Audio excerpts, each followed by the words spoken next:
Have you seen the recent amount of people falling for investment and cryptocurrency scams? Every time I open social media, I see more people falling for these types of scams. So that's what we're going to talk about in this video.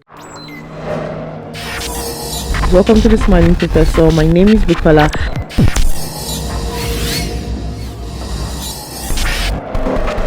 And today in this video, we're going to discuss why people keep falling for investment and cryptocurrency scam. So the first reason for this is I feel that these scam companies are taking advantage of the current economical situation. As you all know, post-pandemic, the economical situation of the world has actually changed because now there is inflation, there's increase in price of goods and services, and a lot of people do not have enough funds to actually buy the common things that they need. So therefore, they're thinking of options and ways that they could double their money or actually increase their income. And this is where these scam companies come in. So they come and promise some ridiculous amounts of return on investment using ambiguous words where people can't actually understand their systems and processes, trying to deceive people out of their hard-earned income. So if you check most of these scams, they promise people a lot of return on their investment. So things like 20%, 30%, 40%. Some companies even go as high as 50%. So promising their investors 50% on their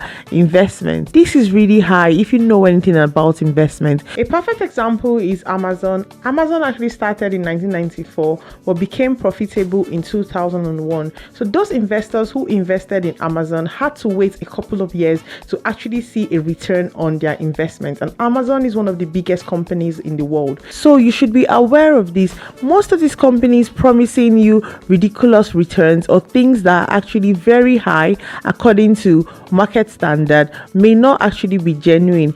As they say, if it sounds too good to be true, most time it actually is. It is actually better to try and save the little money you have than try to invest it in a scheme that you do not understand and end up losing it. So therefore, if you do not understand the investments and the systems that it's actually going to use, the procedures it's going to use to double or triple your money as they are claiming to do not invest your money. So do not trust your hard-earned cash to schemes and companies that you do not understand how they're going to generate their profit. Another reason why some people are falling for this scam is because they're actually making their financial decision based on emotions. Some of these fake investment companies actually use pyramid scheme where they advise their current investors to bring more investors into the company, promising them more return as they bring more people to join this scheme.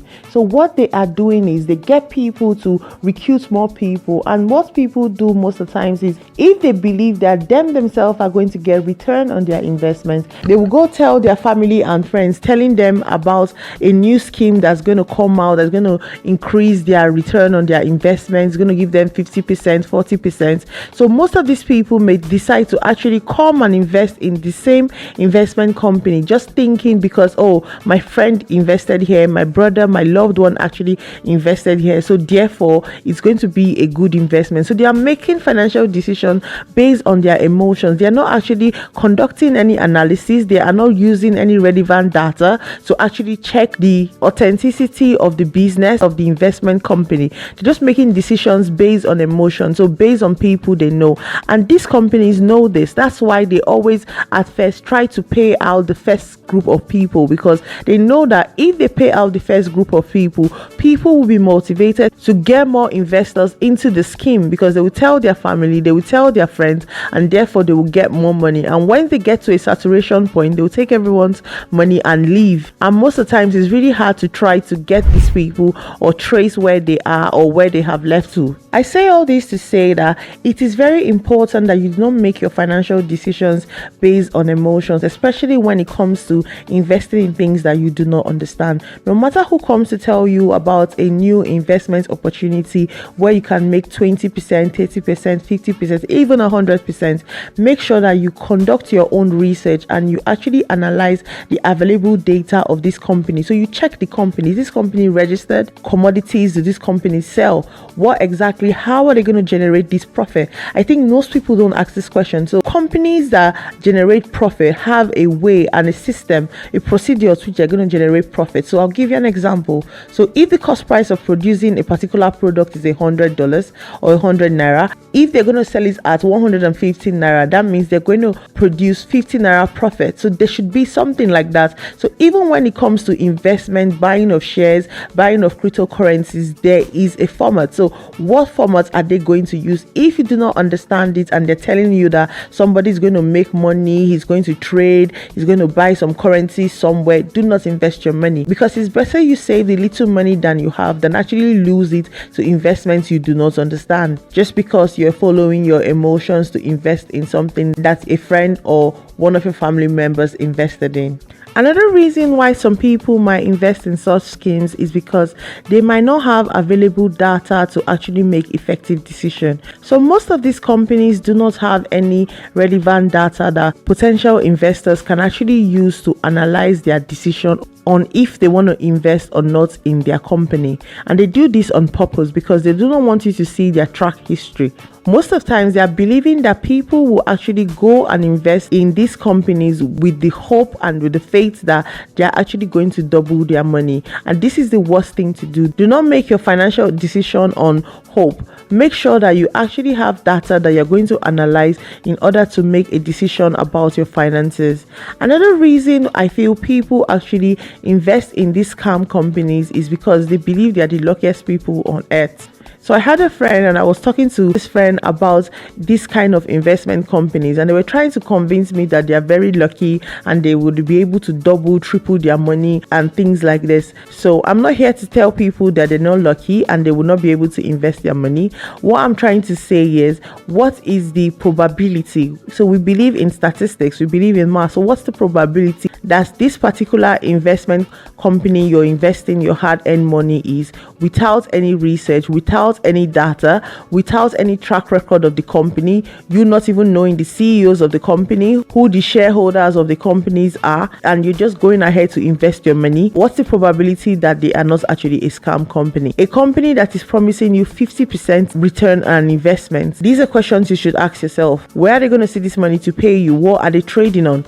Are they trading on stocks? Are they trading on bonds? Are they trading on cryptocurrencies? How are they going to pay this money to you? This is an analysis you should be doing. Although you may be lucky, you have to use the data. You have to use facts. You have to make sure that you're making your decision not just based on how lucky you think you are, but actually the data available for you to analyze. The final reason I feel some people actually go to invest in the scam companies is because they feel peer pressured. Most of the times when they see their friends, their family, or people they know investing in this scheme and probably getting return on the first investment they did, they feel pressure. They feel like they don't want to miss out. They feel like, oh, if I miss out on this opportunity, I may lose a lot of money. It is okay not to go along with what every other person is doing, especially if it's something you do not actually understand. If it's a scheme, if it's a system you do not understand, if the company's practices are not clear to you, it is very much okay to not invest in such schemes. It's okay not to participate in such events, because this is very important. Do not get pressured by what your family and friends are doing, because if it turns out to be a scam and they actually lose their money, you would also lose yours if you felt pressure to also invest in such schemes. Make sure you understand the business practices of the company you're investing your money in. So I want to say that I understand that the economical situation in the world right now is really hard, and there's a lot of inflation, and people may not actually have enough money to buy the basic things they need. But do not allow this pressure you into investing in schemes you do not understand. Do not allow this influence you to actually take the little money you have to put in things you do not understand. Make sure you understand the business operations, the business system, how they're going to double your money, how they're going to invest this money before you put your money in any scheme you do not understand. I want to say thank you to everybody who's watched till the end of this video. Thank you so much for your support. If you're new here and you've not yet subscribed, please enable to subscribe to my YouTube channel. And if you have any advice that our community is actually going to benefit from, please put your comment down below, and I would like to hear from each and every one of you. I'll also say please like and share this video, and don't forget to click the notification bell so you always know when I upload. Thanks guys, see you next week. Bye guys.